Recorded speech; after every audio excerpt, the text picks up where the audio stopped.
All right. So here on our video series podcast, Empowering Her, we have Leanne. And Leanne, I am so fantastically happy to have you on here. Just a wealth of knowledge and experience. But do not let me take the limelight away from you. Why don't you introduce yourself to our listeners, our watchers, which are going to be my middle school students and apparently high school students, and who knows how big this thing will get. And let's also talk about after you left high school, kind of where, that journey that you've had leading up to what you are doing right now. Well, hey, Josh, thank you so much or should I call you Mr. What do they call you? Mr. Morgan, at least, Mm. I'm not sure what they call me under their breath, but let's just, but Josh is fine. Awesome. I'm Leigh Mosca. I live in New York and I am a customer success leader at Salesforce, but just transitioned into this company just in the last 2 weeks. Okay. Before that, I was director of customer success and experience at a smaller startup where I got to build out customer journeys, lead a team of success managers, and even create enablement and operations for success managers as well. Hopefully Okay. that makes sense. Yeah. So tell me, break down like a day to day what customer success might look like on like a day to day, like an example of your activities, and kind of what does success, like when do you know that you're doing a good job in customer success? Mm. Simply put, is when your customers are happy Okay. and being not waiting for them to come to you, but building out a plan, a proactive, you'll hear proactive plan. And remember, we're talking about technology companies too, where customers are signing up for a subscription. And then my job as a leader is to build out a plan for the success managers to be able to be on top of them before they need Okay. before they need anything or issues, and understand their business. So the best way to find out and figure out if they're successful is are they meeting their objectives and goals using the tool that we provide. Okay, I like that. So essentially, you're kind of almost giving them homework where you say, I want to see you guys achieve these metrics or these objectives and goals by this date, this and this. So you're basically making sure that they are getting the most out of the product. So that way you don't. Yeah. And you know what else, Josh? You're trying to partner with them too. You're not just creating to do work, because that doesn't always work sometimes, because sometimes the tool can be a little bit tricky, Mhm. so you want to teach them and you're educating them while you're doing it with them, whatever it is that you're doing. Onboarding is the most important. That's part of, making sure that there's a partnership, making sure that there's a relationship between the customer and the success manager. You're welcoming them to your business, and then you're teaching them Okay. based on their objectives and the tool that we provide. Well, I like that. And what I know customer success can be kind of all like wild and stuff. So let's say one of my students is watching this and they're like, I kind of like that. What would that look like if they knew they wanted to do customer success? What might that kind of that journey look like, starting from maybe the entry level version of it, and Mhm. maybe going all the way to what is like the creme de la creme of customer success look like when you're at the very top? Mm. And it's funny, Josh, we never talked about how I did not start out as a customer success manager. Right now, colleges, I believe there are a few colleges that are offering courses in customer success, very far and in Okay. between.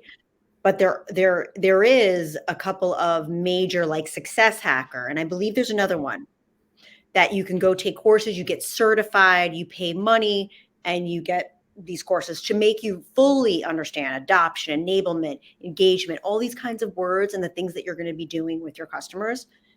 That customer success manager. You can also start if you don't have experience, which is what I did a lot of times. I would hire people that didn't have experience, but had amazing soft skills, we call it. They were great at relationships. They were great at understanding people. Teachers are great. at this. Yeah, no, really. And marketers are great at this too, because they're always thinking of the big picture. What are the next steps? How can I get them to the next step? Um, both of those things. But back to your question, I would say you could start out as a specialist, or they call it different things in different technology companies, but you can start out at a lower level, and then you're a senior customer success manager. But there's also different things like customer success operations, ops, you'll hear, which is when you hear me say enablement, because it's basically a CSM to the CSMs. Okay. So CSM means customer success manager, just for your students to know. And they create processes. My guys are creating tasks, email templates, things that will make their life easier and more efficient doing this job. That's what a CS Ops is. There's also enterprise CSMs, which are bigger accounts, and more specific to enterprise accounts, which are bigger companies, if you think about it that way. Another thing that is very big right now that you're going to start hearing, Josh, is about technical account managers. You're going to start hearing about that. Okay. This is a big surge right now, which is the division I'm in Salesforce.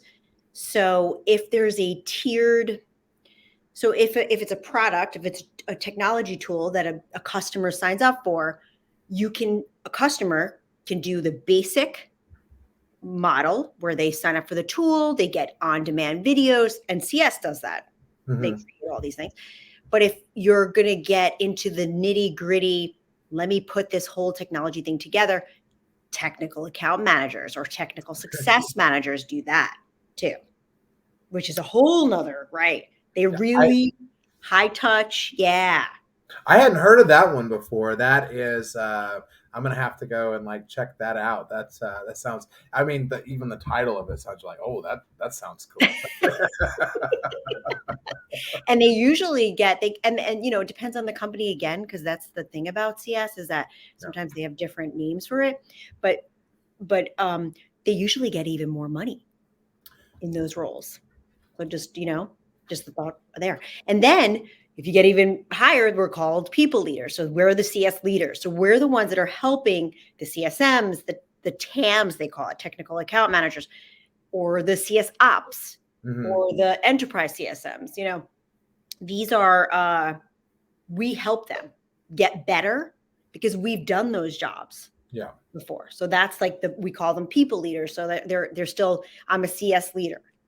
Is that like the director of people? I was looking at Refine Labs I was just like browsing through there, and they had one of their roles that they have for their people is called the director of people, and I was like, wow, I want to direct. No, you know what that is? That's the human resources word. Okay, I got you. Yeah, you'll hear that. But inside of Salesforce, it's like you either come in as an individual contributor or a people leader. So when I say CS leader, I'm like, okay, my job is I have to make your job, if you're a CSM, if you're a customer success manager, better, easier, and then figure out where you want to go in the organization too. Okay, so let me ask you this, because a number of my girls made a joke. Do you get to order some of the boys around? Are you in that position where you get to tell the boys what to do? In my organization currently, I have right inside of I have a 70,000 people organization, but my direct little area has 400 people, and I would say 90% of them are men. Okay, that was some of the girls were like, wait, do they get to boss the boys around? And I was like, well, they're not really boys at that point. And we're not bossy. Yeah. We're not trying to be bossy. We're helpful and we're guiding. Right.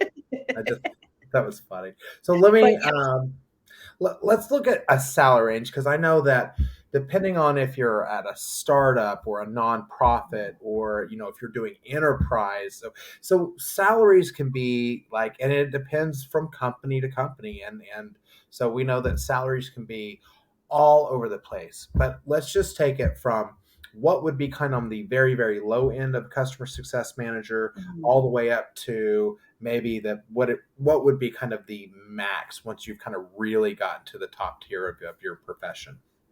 Mm. So customer success, let's say specialist, Hmm. no experience coming in can range from, if you're in a smaller startup technology company, 45 to 60. Okay. Uh, a customer success manager in a bigger startup um, usually is 60 to 90. Okay. Experienced customer success managers and technical account managers and enterprise managers, you're talking 100 to 140. Okay.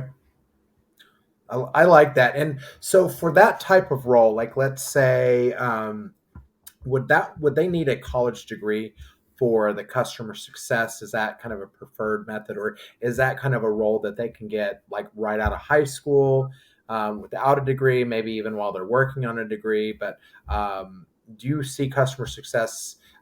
Let's just say customer success managers. Do you ever see them without college degrees? Yes. Okay. Yes. But the thing is, like I would never, and by the way, to go back to that salary range and just remind me about that. But then once you've accomplished that, then you can go to leadership where Mm, you're a director of right. customer success. And then you can go to VP where you're creating customer journey mapping and all that. And those salaries are even higher. Right. So there's a lot to think about there. But the thing is that yes, I would definitely hire somebody without a college degree in customer success, but it is preferred. But on top of it, we want somebody with experience with people and Right. understanding the business elements. And so I would never just hire somebody like a 19-year-old just coming out of high school. Okay. I would prefer to have, some college and experience in life with business or something. Like I just hired right before I left my last company, I hired she was a waitress and then she became a manager and so she showed me tons of her, drive and ambition and people skills. if you can if you can like wait tables, And then become a or if you manager can, of yeah, a if restaurant. you can work in the service industry period, then you can pretty much put up with anybody and deal with anything. Yes. I know I waited tables through college, and I mean there were some days where I was like, I'm a human being, right? That like, why are you talking to me? Why are you treating me like this? Like, I didn't want to go, hey, I have feelings over here, pal. But it's funny the way that, yeah, that when you're in that service industry, and probably retail too. There's a lot of those jobs like that where Yeah. they're thankless jobs because they take you for granted, and you are working hard and long hours, and you might not be making that much money. Well, I think waiting tables I made a lot of money, but we worked. It was a dirty job, and we got cussed out a lot, and it was not always pleasant. But yeah, so I think that, I like how you said that you hired that waitress, because you are not necessarily going, well, do you have a piece of paper, but you are looking at, do you have that life experience and those situations, to where that you can deal? Because I believe in the customer success. Sometimes you have grumpy customers and you have unhappy customers, and that you have to kind of bring them down. But I think, like you mentioned, the customer success is more about being proactive rather than reactive. So you are creating that roadmap to where they are not unhappy. And I was going to say reduce churn, but I don't think that's a good term to use on for my school. For Like, your churn students. sounds You know gross. what's important for them to know too, and I would love for them to know is technology. Hmm. I tell my own children that too. I'm like, you've got to learn. This is the newest, and it's an industrial revolution right now. This is the world that we're in. I would be taking courses on technology, on what's happening, on AI, on artificial intelligence. I'm not saying you have to be coders by no means, but I would take it all because that is where our world is going. Yeah, I don't know. Actually. Yeah, and we like at our school we have like a coding class and a programming class, which I think is amazing because that coding has come so far. I remember trying to take a programming class. I was like, my God, this is this is the most I was very very bored. And so I knew that was not for me. But we have some students that are totally into it, and are if you can get those skills, or like they're taking SQL and on like programming languages. My daughter is going through like AWS cloud certifications right now and doing like a coding boot camp at 15. That's what I'm saying. That's what they need to do. Absolutely. Yeah. I mean, it is here to stay. And they obviously, the younger generation, they know more than we did, so they're going to know more, but there's just so much more to learn. And what's happening is we're connecting. And that's what customer success is in right now, even though customer success should be in everything, every business. We should be anticipating what is going to happen next with customers. That is what customer, it's a philosophy. But with what's happening right now with the industrial revolution, everybody's connecting. It's technology everywhere, and it's only going to grow. Talk for a sec. Because you mentioned networking and stuff, which brings us to people that can help us get to places and teach us things. Talk us about a second about the importance of mentors and what you actually consider. Because I think sometimes, like I used to think of a mentor as somebody that's really high and lofty and knows all this information, and but that may not be necessarily the case. So how do you feel important, or how important do you feel mentors are, and how do you actually view mentorship? I think mentors are so important. And I think that everyone should have them, but I do think it's important to know who you want to emulate. Know that person. I wouldn't just pick because they're available, or looking at other. This is for females. Am I correct? This is for female students. Yeah, picking people in your life that are a step ahead or doing things that you want to be doing, and that it's important. I think I've had a mentor my whole life in different areas, and they change as we go along. And I don't know if you know this, Josh, but I'm a certified New York State teacher that I left teaching. Did you know that? I did not know that. I'm learning something new every day. I didn't think you did, because I know Julie hooked us up together. So I was like, I don't even think he knows that that's how Julie and I met. Yeah. So she wanted to mentor with me because she knew I transitioned. Well, and she's over there at Dooley, correct? Yeah, she Yeah. just got her first job. And I told her, and I noticed that she has background. I said, Julie, listen. Well, I actually asked my buddy Assad. I go, is it? I go because he's over at Chili Piper, and I said, am I wrong to be kind of jealous that she's over at Dooley as customer success, because Dooley is such a cool company, and being in because they do so many things right over there. And I was like, what kind of a dream job is that, to come out of education, especially if you want to be customer success, and end up at a company like that, because they are very picky about who they hire over there. Yeah. Well, if I was to say anything to your students about Julie's situation, Julie went in and really put her head down, connected the right way, cared, put out content, networked, found mentors. I was one of them, but she was connecting. I mean, look at her posts every day. Look how much, yeah, she did it hard, I think since September or October, and she landed something from it. LinkedIn is a tool that is not being utilized as much as it should be. The way that she did it was the right way. Yeah, and Amazing. well, you're right, and that's what I always tell, like, for my colleagues that are trying to transition to something else. I'm like, how many people have you networked? What does your network look like? And they're like, oh, I don't really have. I'm like, listen, more than your resume, more than your applications. I said, that networking is absolutely key. I said it doesn't necessarily guarantee you anything except for the potential of opportunities. And opportunities are what, the more opportunities you have, the closer you are to guaranteeing to get results. And yeah. When I went on to LinkedIn to start creating content, um, it was just this December, by the way. And what I, even though I was on LinkedIn, but what I felt like I did is I wanted to go on there helping others.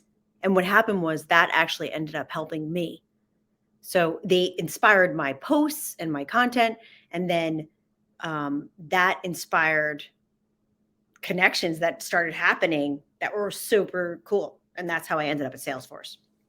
Well, and it's I think Tom Slocum made a post the other day about when you are genuine and authentic and you want to help people, and you show up. Um, the results from that are, you're not doing it to get results for yourself, but that's what ends up happening is because people see, and you're making that content, so people start engaging with you, and then the next thing you know, you have like, I think that's, that's when it changes, is when people start engaging you, and it creates those relationships, which I think is super important. Yeah, yeah. I was shocked at how much I was engaged with people. Like I actually have at least 10 people that like I want to get them over to Salesforce. And I will eventually, but I of course I'm, I have to settle myself into as a new employee as well, but I mean, I truly want to help others and also they're amazing. Like I'm building relationships with them. So definitely tip another tip would be to build relationships and truly build relationships, not just the moment that we're again industrial revolution, we are smarter consumers. If somebody links in with me and they're asking for something and they're you know I won't even have a conversation with them. Like if they start off like that, you know what I mean, Josh. Yeah. Well, and I think this is maybe not necessarily for the eighth graders, but more of the ones that are, seniors and stuff that are going to be trying to network and try and get out there and get jobs. Is I always say, don't ask somebody for help and then make them work to give you that help. I have a friend that would send off his resume to somebody and go, "Hey, see if I'm good for any jobs there." And I'm like, "No, no, no, don't, no, no, no. You don't ask for a favor, and then that favor requires them to do like They put out won't a do lot it. of effort to Right. help. Don't do that." Won't do it. So, and I think that is an important lesson that you need to show up for people and you need to be genuine and not don't do things expecting something in return. 100%. 100%. Okay, so I'm gonna ask you a hot seat question here. Okay, Okay. it's the moment. This is the one I like because the responses are so different from everybody, and I actually get to learn a lot, especially from this question. Okay, so you get to see yourself in, say, middle school or high school, knowing everything you know now. What would be that one piece of advice you would give yourself? Or I could say, what would be that really one piece of advice you would give to my students? And it doesn't even have to be career oriented, just the Mm. life lesson that you think that they should take. I would say don't take yourself so seriously completely, especially as females. We are the hardest on ourselves, I feel like. Super critical a lot of times, even at this level, at this age, you know, imposter syndrome, questioning yourself. You know, actually, let me say two. One is don't take yourself so seriously and trust your gut instinct. That's what I would tell them because a lot of times I didn't, and I wish I did. You know, last night we were told, and it's almost identical to that, was if it doesn't feel right, don't do Not. it. And she said, and it's everything from going to a party to certain friends to jobs to, pressure from boys to anything. If it doesn't feel right, trust your gut. Hmm. And all throughout your life, remember that, because you'll question it and you'll question yourself. But yeah, career, personal, all of the above, friendships, like you said, relationships, all of it. That's perfect. So, um, if we have a student or three that are, like, really love your story, would love to know more about, the customer success and kind of that journey, maybe even opportunities, and would you be open to people contacting you? Of course. Awesome. Absolutely. Perfect, perfect. Because as I get up, especially where you're at now, because that the nice thing about, not everybody loves corporations, not everybody loves startups, not everybody loves nonprofits, but we all know that all of them have their ups and their downs, their pros and their cons. And the one nice thing about, like, somewhere like Salesforce, number one, that they have a product that, like, everybody needs, that CRM. It is. It's top number one in the Right. world, by the way. Yes, that's right. Yeah. So the demand is there, but and they'll continue to grow like crazy. Is that there's going to be a lot of opportunities at somewhere like Salesforce. So that's what I kind of like about, whether you like corporations or not, especially big ones, where sometimes they'll say, well, when you're at a bigger place, your role is very, very narrowly defined. This is what you're going to do, as opposed to kind of the startup where you wear many, many, many hats. I've got a neighbor; he absolutely loves startups, and his spouse does not at all. They like that very, very defined. So they are like polar opposite. Yeah. So one works at a startup, the other one works at Cox Communications, in a very narrowly defined, and they thrive. So, Leanne, I just want to thank you so much for your time, sharing your wisdom, sharing your experience. This has been amazing. Along with my students learning a lot, I'm learning a ton, and I love it. So I just want to Stay thank in touch. you. Yeah, and we'll Thank be in you. touch soon. Please, please stay in touch and All good right. luck with this. Well, thank you.